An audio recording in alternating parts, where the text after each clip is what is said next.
there are major changes being proposed to the Affidavit of Support, Form I-864. Some of those changes are illegal and unlawful. Watch this video and I'll tell you more. Hello everybody.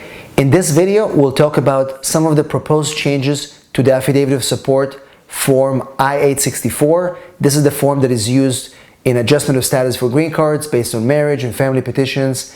Major changes proposed, and some of them are unlawful. Before that, if you're here for the first time, make sure you subscribe to our channel, click that bell to be notified. We have videos every single week. This video, I want to discuss those changes because people are worried and these are definitely uncertain times. My name is Jacob Sapochnick.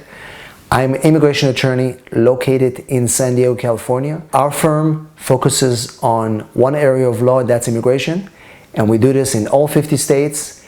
And I'm always passionate about this area of law and making those videos so you always know first about what's happening in this huge space. Let's talk about those proposed changes.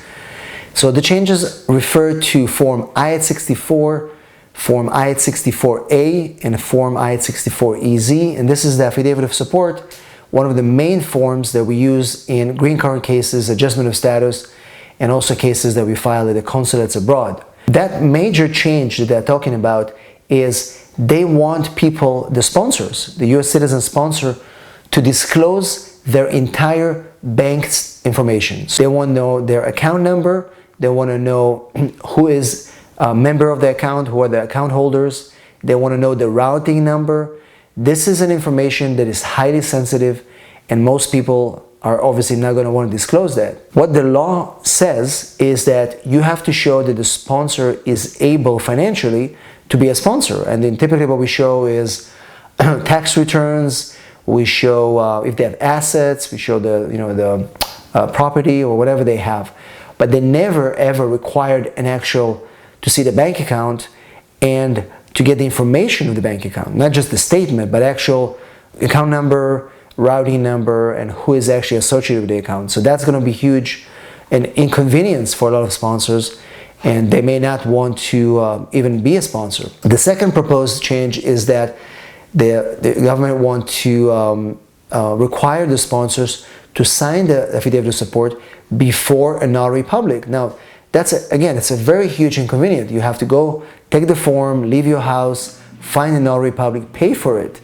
Both of these changes are going to create a huge burden for sponsors, and probably quite a few of them are going to refuse to do that. I think that's kind of probably the intention behind it. The intention behind it is probably to deter more people from being sponsors and maybe make it more difficult for people to immigrate. The biggest problem with those proposed changes is that they are unlawful.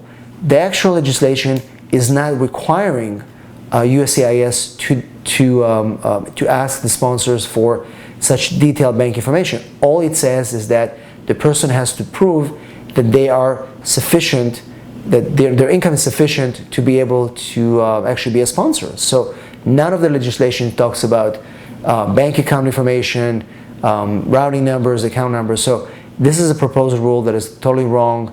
It's unlawful, and we think that it's specifically designed to deter people from basically being sponsors. And if you don't meet the income requirement, remember the whole idea of an Affidavit of Support is that it's designed to help people qualify for sponsorship. So if the sponsor is not going to sign and the immigrant is not going to qualify, they're not going to be able to get the green card. So it's pretty bad, and hopefully this proposal is not going to pass, but right now it's being introduced, and we wanted to report that so you're aware of that. So this is what it is. Hopefully it's not going to happen, but we wanted to kind of let you know.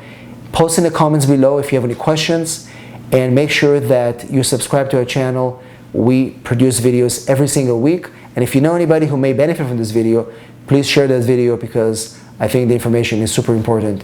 Once again, if you want to continue the discussion, we have a private Facebook group. There's a link in the description of this video. You'll be able to join the group and ask more questions and have more access to me. And so we always encourage people to engage with us in other places as well. So thank you for watching. Let me know if you have any other questions. Post them in the comment below, and we'll see you in our next video.